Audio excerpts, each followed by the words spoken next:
Bună ziua! Sunt Ovidiu Văduva de la Tehnică Vizuală, iar astăzi vă voi prezenta un setup home video pentru sufragerii cu lumină ambientală moderată. După cum bine știm, este mai dificil să beneficiem de o încăpere individuală, amenajată și dedicată videoproiecției. De aceea, departamentul nostru specializat pe partea video vine cu o propunere în acest sens, cu un setup videoproiecție utilizabil în condițiile unei sufragerii comune, cu pereți deschiși la culoare și cu surse de iluminat de intensitate medie. Acest setup se compune dintr-un videoproiector 3 LCD laser de 7000 de lumeni de la cunoscutul producător Epson și un ecran de proiecție dedicat de la Elite Screen, respectiv Daywalker ALR. Acest termen ALR, Ambient Light Rejecting, tot mai des folosit, presupune capabilitatea ecranului de a rejecta lumina ambientală care nu vine din direcția videoproiectorului, pentru a facilita o afișare decentă și chiar bună, aș putea spune, în condițiile pe care le vedeți în acest moment. Pentru început, vom rula câteva slide-uri cu peisaje în lumină ambientală. Ca și o paranteză, aici avem 4 surse LED de 2000 de lumeni, cu mult peste ce avem în mod curent în casă.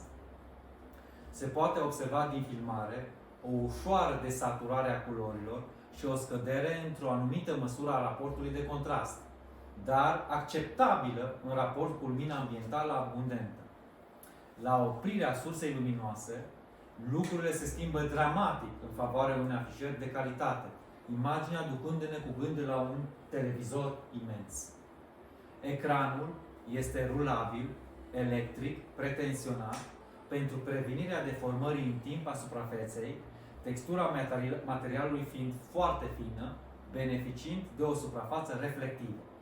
Există și varianta încastrabilă în tavan, care face să dispară efectiv corpul ecranului și poate fi integrat mult mai bine într-un design ambiental.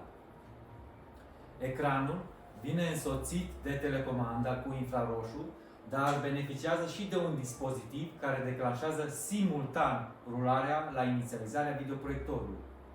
La fel, la sfârșitul sesiunii de vizionare, la un click, procesul de retractare se declanșează la oprirea videoproiectorului. Tehnologia este pretențioasă în anumite privințe, de aceea recomand celor care vizionează acest clip să ia legătura cu un consultant video în prealabilul unei achiziții pentru detalii care țin de alegerea proiectorului, mărimea ecranului, poziționare, încadrare, setarea parametrilor de imagine. Vă stau la dispoziție în comentarii și revin cu noi teste și provocări pe parte de videoproiecție. Vă urez o zi bună în continuare, la revedere și pe data viitoare. Toate cele bune!